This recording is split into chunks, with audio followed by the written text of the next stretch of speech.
Welcome to the Bill Cartwright Show. My special guest today is Dan Risley, my high school basketball coach, mentor, great friend. Dan, great to have you on the show. Good to be here, Bill. Dan, I just want to talk. I just want to talk to you a little bit about just how you grew up. I knew you grew up in Modesto, but it was interesting. I don't really know what kind of kid were you then growing up in Modesto. Played baseball from 8 in the morning till it got dark.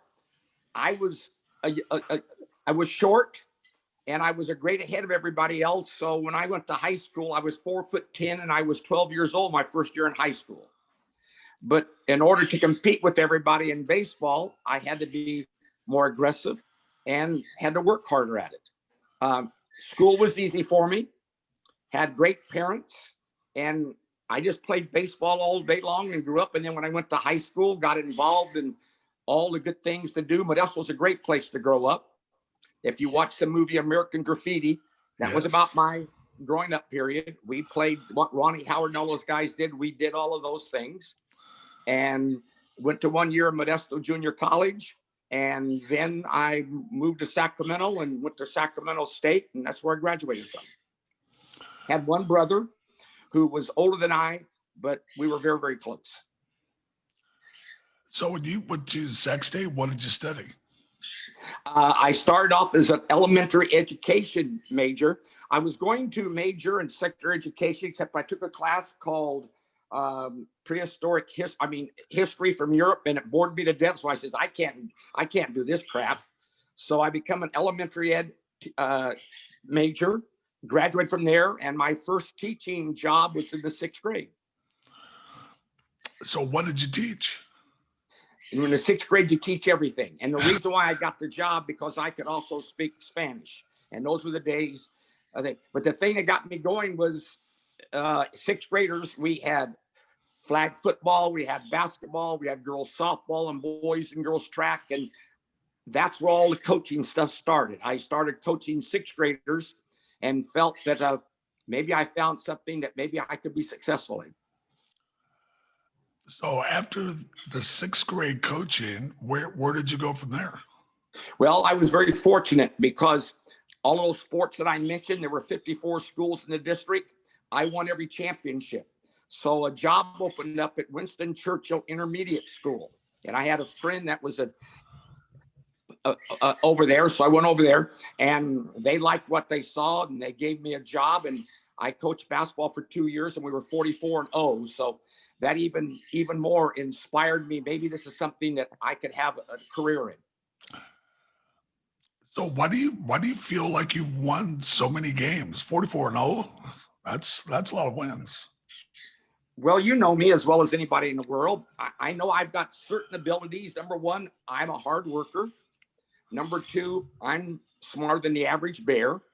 And our maker gave me the ability to motivate people. And when you make people feel good, they want to play. And once again, I was lucky because I went to a situation where we had talent. As we both know, no matter how hard you work, you got to have talent. But we were above before our time. We did things that high schools did, because I would talk to coaches and find out what can I do to make these kids better. Did you talk to all coaches, or was it any particular coaches that really helped you? Anybody I could talk to. I would go to summer league games. I would go to adult basketball games, anywhere I could go where I could pick up knowledge about the game.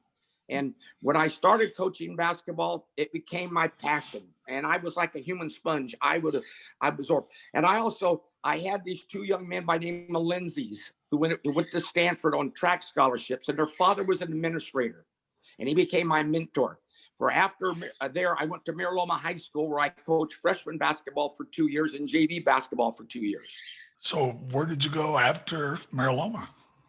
Well, Mariloma, they never had any winning down below. So I coached freshman there for 2 years. And I think we're something like 38-6. And their JV team had never won many games. And I became their JV coach. And I was in a hospital with kidney stones. And they took my basketball team to play the JV at Elk Grove High School. And the guy that took the team had been the previous JV coach, and he never won. And he just beat the living hell out of Elk Grove. He beat him by 35.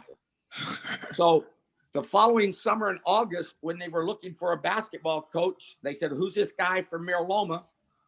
And also, the guy had a class with some of the other coaches from the San Juan district, and they said he was the up-and-coming JV coach in the district. So they called me in August.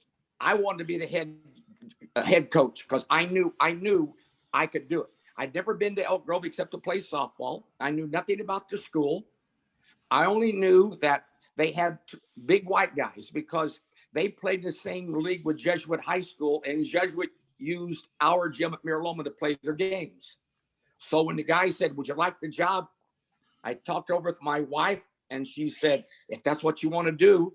And I had a lot of people from Mira Loma who were influential people who phoned Elk Grove, and I went down and I interviewed, and they didn't ask me a lot about basketball. They asked me if I could teach history and American government, and I could. And I took the job. If I would have researched their program and looked at what they'd done in the past, I would never have taken the job. Because the 2 previous years, they'd won 6 games and lost over 20. And according to a good friend of mine, John Carson, when he played Elk Grove, it was a W. But my intention was to go to Elk Grove maybe for 1 or 2 years. And then when a job opened up San Juan District, I would go there.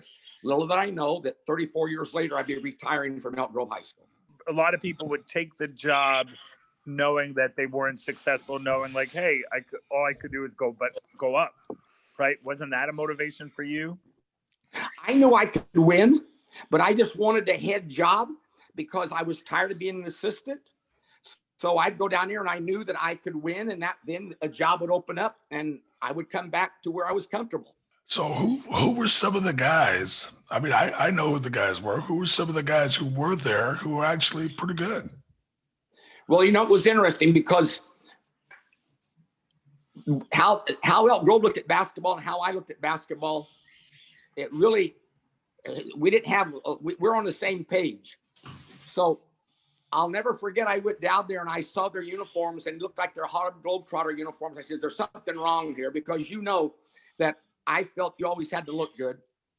So we started and we made as basic as can be. And I had a guy named Lance Mock who was an animal, but he was a physical specimen, 6'2", could jump out of the gym. Craig Enos was a player. Had a guy, Randy Soffer, who was a senior. And then we had a young man by Mike Solis who came in as a sophomore. And we played a 1-2-2 zone, and we tried to make the game as slow as possible. I mean, we wanted to keep the games in the 40s and the 50s because we're in the Metro League, because that's the only way we could play with these people. But we played very aggressive, hard-nosed defense. We banged on people, and we just tried to keep the game in our element.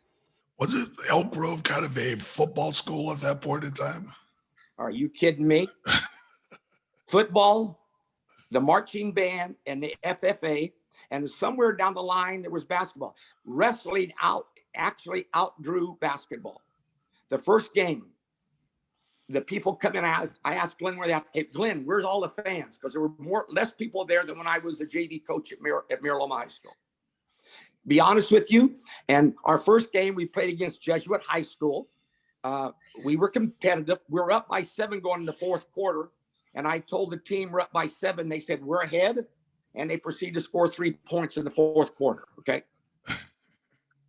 And I said, what am I doing here?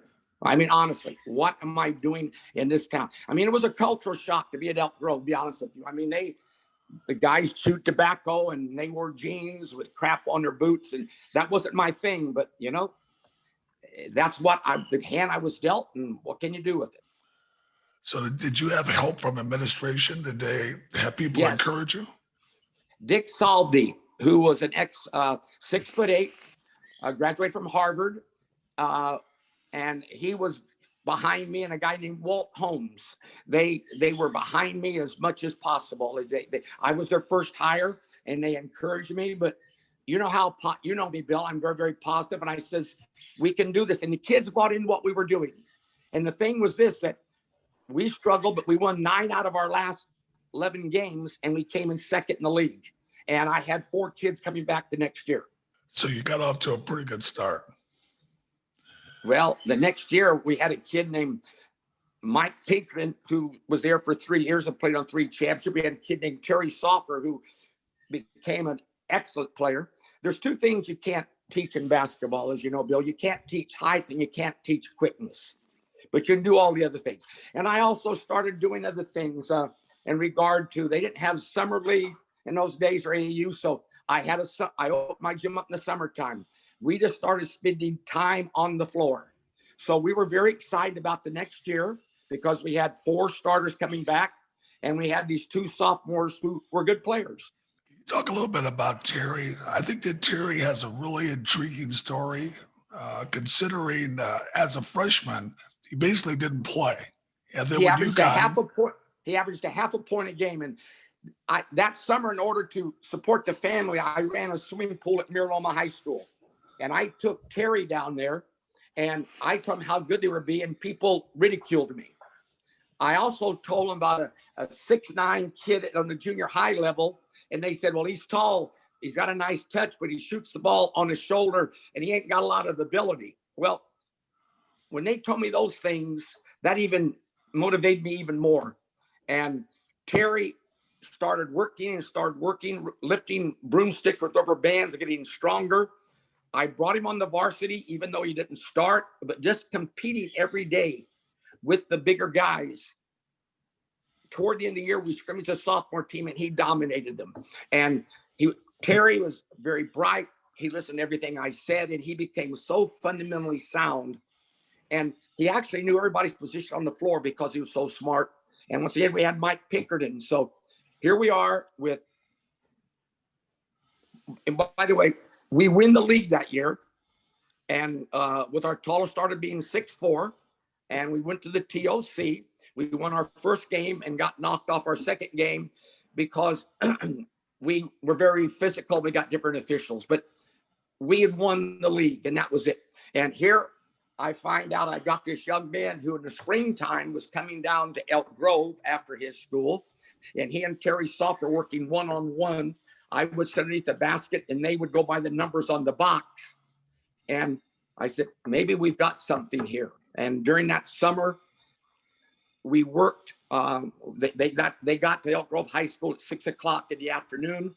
We worked on fundamentals till 7:30. We opened the gym up and people from all over Sacramento, over 100 people came and things were starting to come together.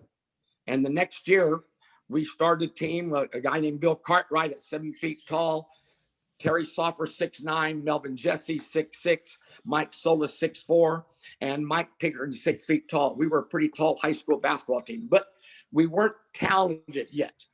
We couldn't do it all.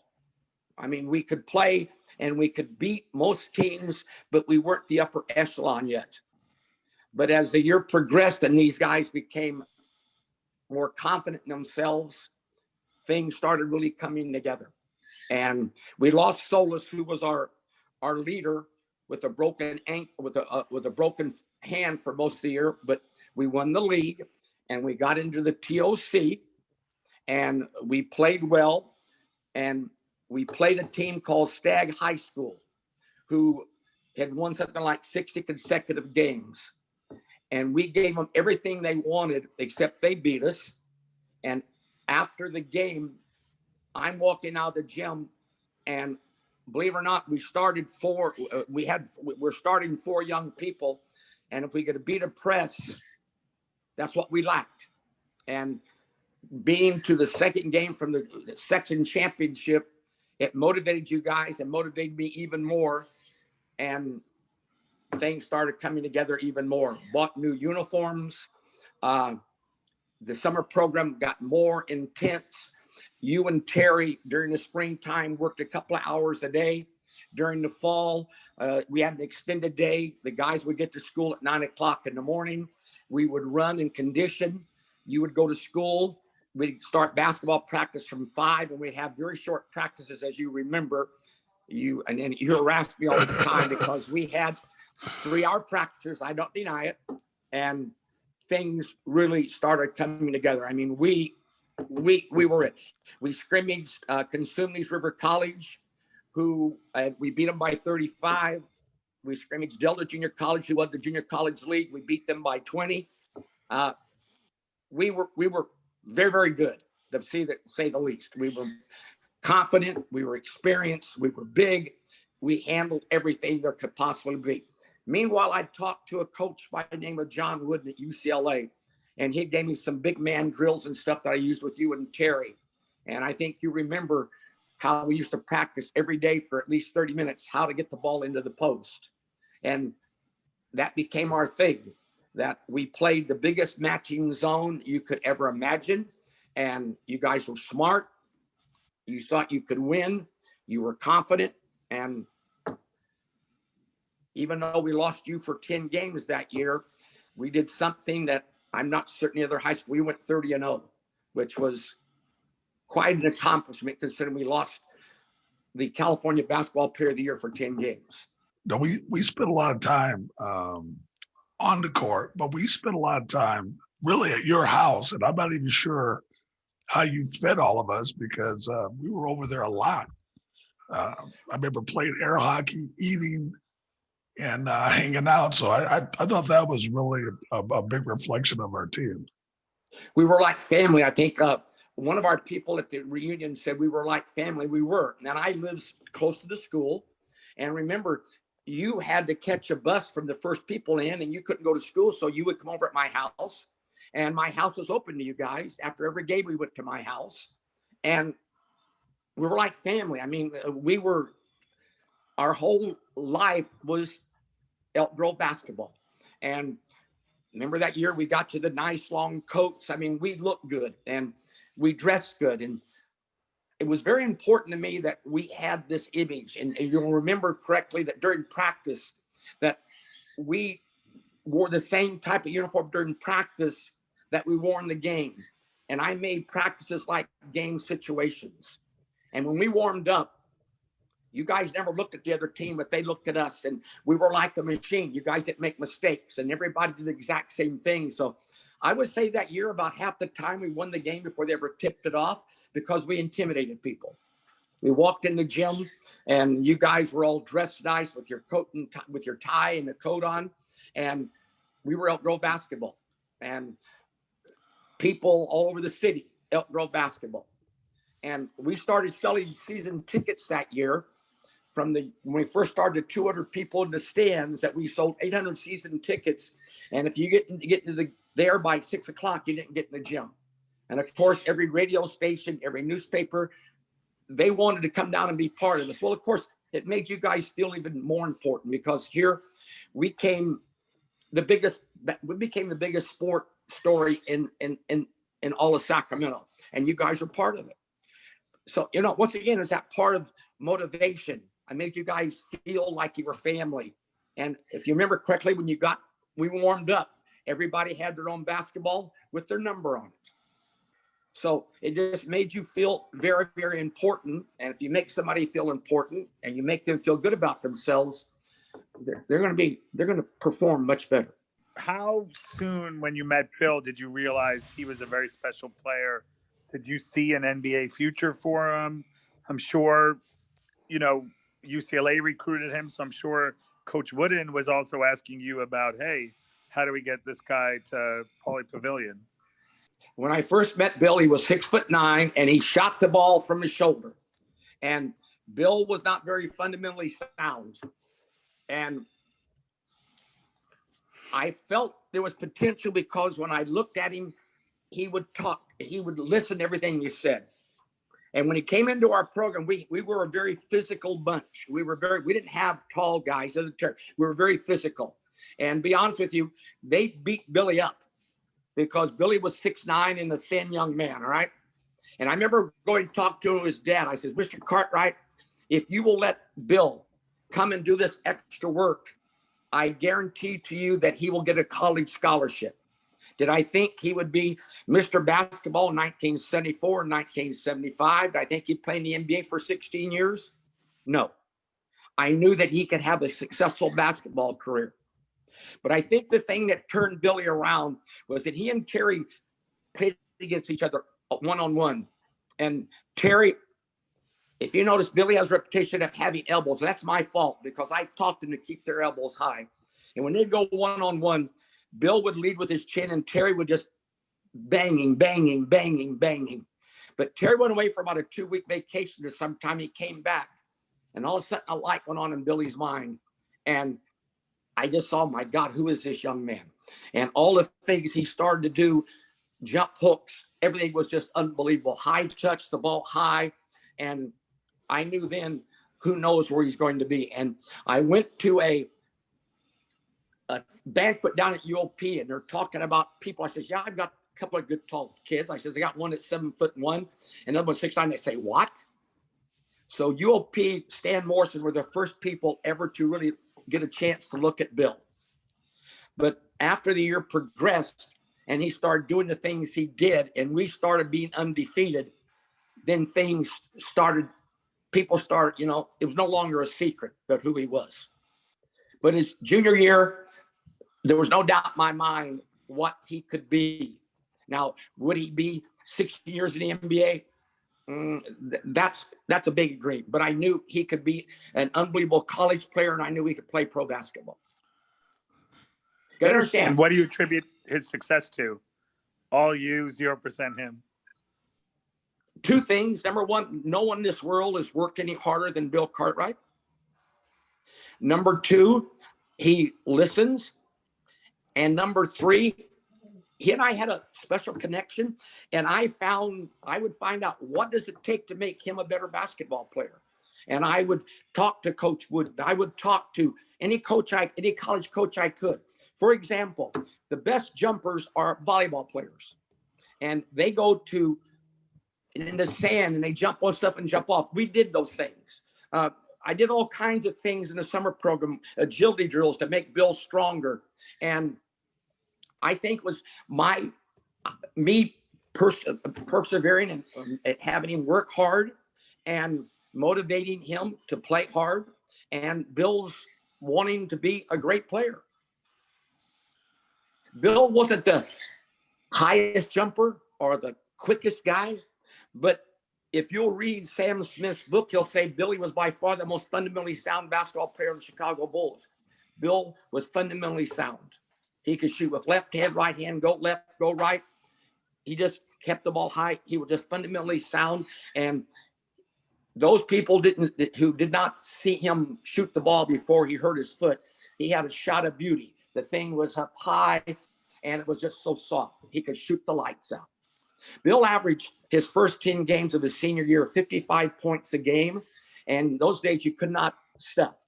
He scored 66 points in 3 quarters his last high school game, and you could not stuff. So that should tell you something. And nobody ever guarded him one-on-one. He was double and triple teamed all the time. Well, hang on a second. I thought a big thing was for all of us why we were successful. And it's really all about you, Dan, because it's the level that we practice at. Our practices were not easy. We practiced extraordinarily hard every day. And I thought our level was extraordinarily high. So when we played against teams, we always played harder. And that's all you. That's the level that you raised, especially with my senior year, when we lost everybody. And we still had to maintain that same level with basically me as the only starter coming back. I got a chance to spend a couple of 3 days with Coach Wooden at UCLA. And he taught me 2 things. Number one, be organized. And you remember when we played, Bill, I had the cards, the time we would do things and this kind of stuff. And I had progression. And he also told me another interesting thing. You have about 10 to 15% slippage from practice to the games. So if you practice at 75%, you're going to play between 65 and 60. So you notice at practice, I required you guys to be as perfect as possible. Yes, and by doing so, that means when we went to the games, we're practicing at 85 and 90. That means we're going to be 70, 75, and 80% when we play. So I demanded perfection out of you guys. And I think also I was willing to put the hard work in, and you guys saw that. And he said, if he will do these crazy things, then we should also. But I became a young man who didn't play basketball until I got out of high school. I became a very knowledgeable basketball coach. In fact, I think I became knowledgeable about the big man, his moves, as well as anybody around. And I think you and Terry were perfect examples that you people dominated everybody. I remember we played Davis your junior year, and you were out with a broken foot, and they guarded Terry 1-1. Well, how about the Metro tournament when you were out? Terry, in 3 games, I think he averaged something like 28 points a ball game and shot 70% from the floor because he was just so fundamentally sound to do it. Plus, didn't you think everybody bought into the idea that, and you were a big example of this, that even though you scored a lot of points, you were no more important than anybody else on the team, that the guy that passed the ball and the guy that got rebounds were just as important. And everybody bought into this, that the only thing that was important was for us to win, and everybody did their own job. And I think more than once you said that to reporters, because the way you scored was ungodly, the way you scored. But you said that wasn't important. I couldn't score unless they got me the basketball in the right spots. Right. And also we played extraordinarily hard. I thought we guarded really, really hard. You talked about Mike Pinkerton. When we lost Mike, my senior year, then we ended up with Mike Hood. We ended up with guys like Michael Graggs and Billy Job and Morse Bell. And that group, their level of play was really, really hard. That was really interesting. I don't think a lot of high school teams from California, especially then, maybe now, would go to Texas to play 2 games. That was really amazing. That was a great experience. Bill, we were the first team to go out of state. Now, other teams did, but we didn't pay a penny to go down there. They paid our entire tab. And we went down there, and the one high school ended up being the #1 school in the United States that year. Now, if we hadn't gone, we might have gone undefeated your senior year. We might have, because we lost a game to Edison, but we were so pumped up to going to Texas. Some of the guys had never been on airplanes. And when we got down to Texas, the teams that we played already played about 20 games. And the first game, and we lost in triple overtime. We got jobbed. And then the second game is the #1 team in the United States. We're up by 10, and you've only got 3 fouls, and you pick up 2 fouls real quick, and you're within 10 feet of the guy. But they're not going to pay our way down there for us to walk away. But it made us a better basketball team. At the beginning of the year, we played Fairfield High School in front of 6,000 fans over in that area. Everywhere we played, the gyms were packed. We went back to Modesto High School, my alma mater, and we're playing. And we weren't playing very well, but we're up by 25-30, and I take you out of the game. And their coach comes down and says, Dan, put him back in. We've never had such a crowd since I've been coaching here. Well, it embarrassed me to do so, but I did. The thing I think that made me a better coach than most was that if I'm a high school coach, I can't have one set type of program, because I'll have different types of players. Now, you can always play hard. You can always be disciplined. My first year there, we played a 1-2-2 zone. My second year there, we played aggressive man-to-man. My third year there, we played a big zone. My fourth year there, we played a matching zone. And your senior year, if the score was odd, we played man. If the score was even, we played zone. And high school people don't do things like that. We played Grant High School for the championship. And they'd only lost 1 game that year, and that was to us by 4 points. And they would come down and start their motion, and we would send a guy through. We're playing man. No, we were playing zone. And also, they pressed us, which hurt us. But our advantage, everybody else, was a guy named Bill Cartwright. So if you remember correctly, I put you at half court, and Bill Job, who could throw the heck out of the ball, would take it out of bounds. If they played in front of you, he would throw it over your head. You would get it for a layup. If they played behind you, you'd break up and get it, and Mitch Magnan would break to the basket. So we did innovative things, knowing that our ace in the hole, we had the number one basketball player in the United States on our team, but all the rest of the guys, they felt, hey, we got something special. If I work hard, if I listen to coach, and if I do all this, we can do things that will be a memory the rest of my life. And when we went to the reunion, all those guys, it's still, their 1974 undefeated team was one of the highlights of their life. And you know what impressed me more? Of all the guys were there, they were all successful in their own different endeavors, Bill.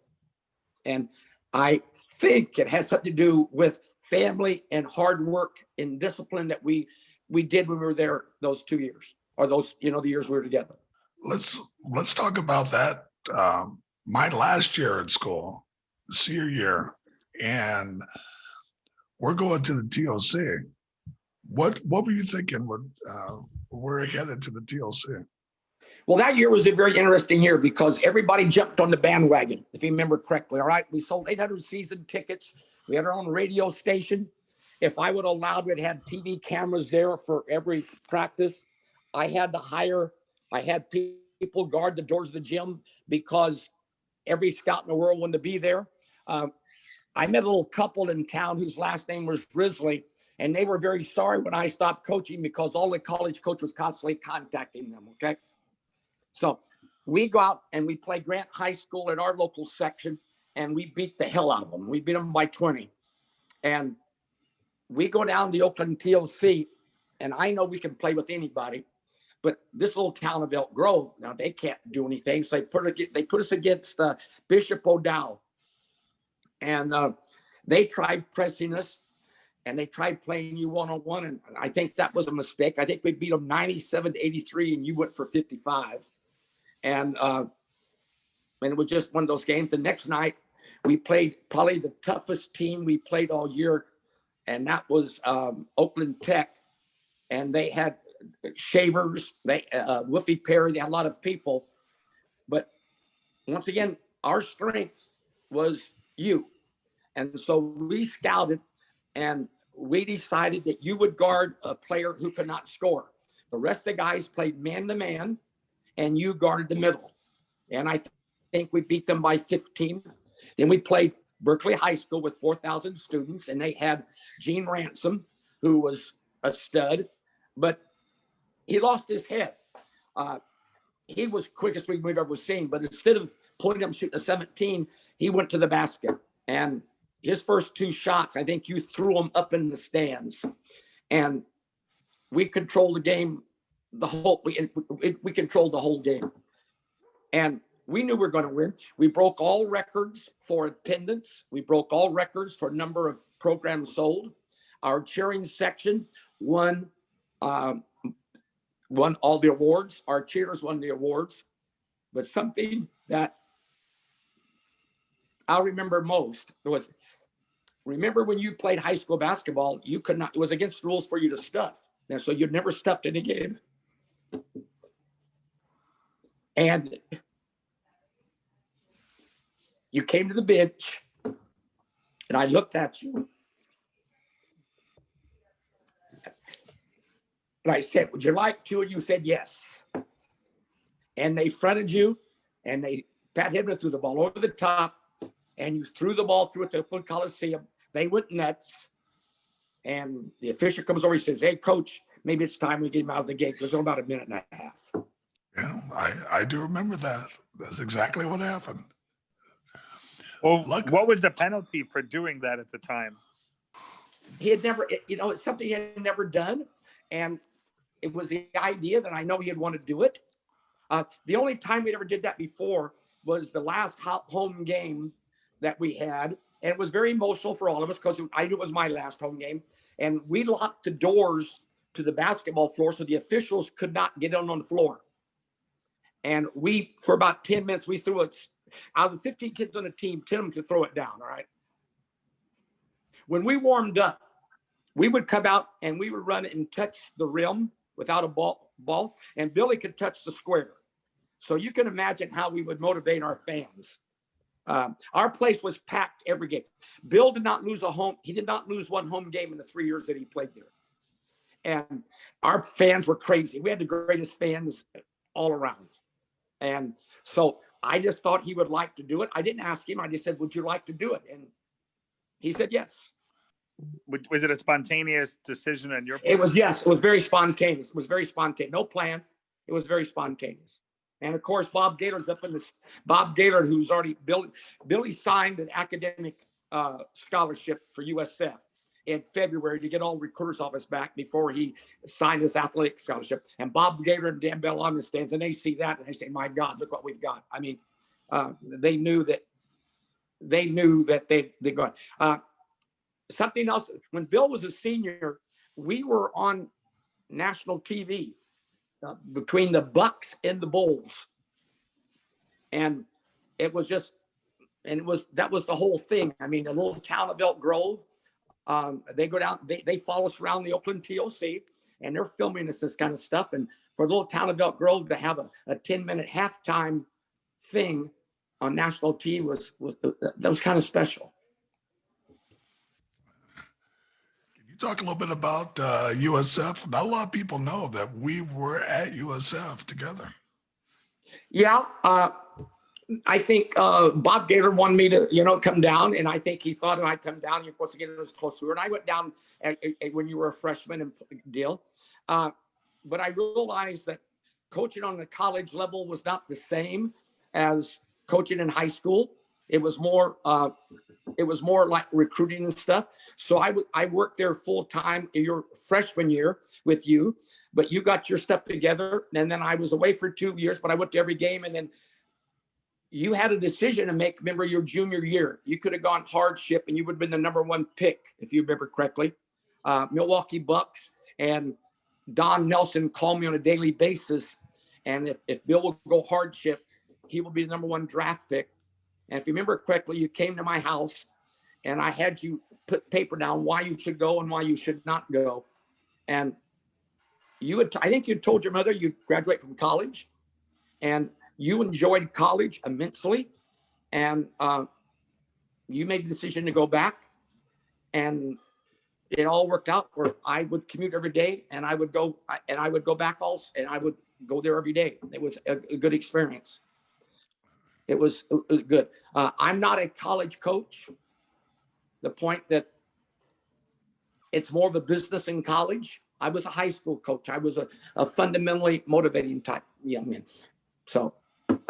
No, you had to remember as right out of high school, you could have been the number 1 draft pick for the Philadelphia 76ers if you so desired. But instead, you followed your mom's path and you went to college. So when you came back from USF, what were you thinking? You were done with coaching? You wanted to teach? What were you thinking? Well, I went back and taught, and I had 3 young kids, and I thought maybe I should spend more time with them. I didn't know. I knew I never coached high school again. I had no desire to do that. When you're at the top of the mountain, like there's no way in the world could I ever duplicate what we did those 5 years. I mean, it's, as you notice, when I talked about that last game, I got a little cracky. It was just, when you look at it, why did I go to this little country town to take a job that if I'd investigated, I wouldn't have? And then all of a sudden on the scene comes all of these players, Terry Soffer, Mike Pinkerton, and then the best high school basketball player in California for 2 years. Why did this all happen? And it was meant to be. And you can never duplicate that again. It was a special place and time. And when we went back for that reunion, I'm sure you felt the warmth. And the thing that impressed me was that when I started talking to you guys, you all quieted down, and I was the old coach again. I was very proud of seeing how successful the guys were, and so many of them showing up, and then their reaction to what we had accomplished. And they all thank you. Well, the young man that put it on, he interviewed for a job with Sunset Magazine, and they asked him, why do you think you are ready for this job. He says, my high school basketball coach taught me hard work and discipline will get me anywhere. I've got it. Is there a difference between kids and sports now than there was when we were there at Elk Grove High School? I think it's the parents are more different than the kids. It's kids nowadays. Well, okay, for example, I mean, AAU right now. I have, as you know, I've got a 26-year-old son play AAU. They don't teach them any fundamentals. All they do is just run them down the floor. They're not basketball players now; they're athletes, and it's just. I look at it and I watched high school game, and it's ridiculous. So, and these are parents because AAU they have to pay unless you're a superstar. They're not hungry anymore, and they're spoiled to death. I mean, when you guys went to Houston, Texas, my God, it was a high point. Now it would be nothing. Because if you would be going to high school right now, Billy, you would have been to Europe by the time you were senior in high school than AAU too. You'd been all over the United States. You'd have more Adidas or Nike shoes and sweats in your house that you'd have to build another closet. It's it's a different game now. It's a totally different attitude. I mean, can you imagine bypassing USF? You loved USF. You'd had to, Bill. You'd had to come right out of high school. You'd had to go to the pro. You'd had to go because the money was the money's too big. Yeah, there's a little different mindset of at that level. But,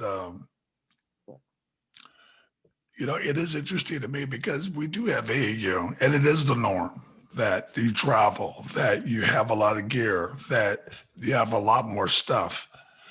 And it's but it's a mindset. It's like this is what we do now, and that's pretty much in every sport. Do you think that that's hurt the kids? Oh, very definitely.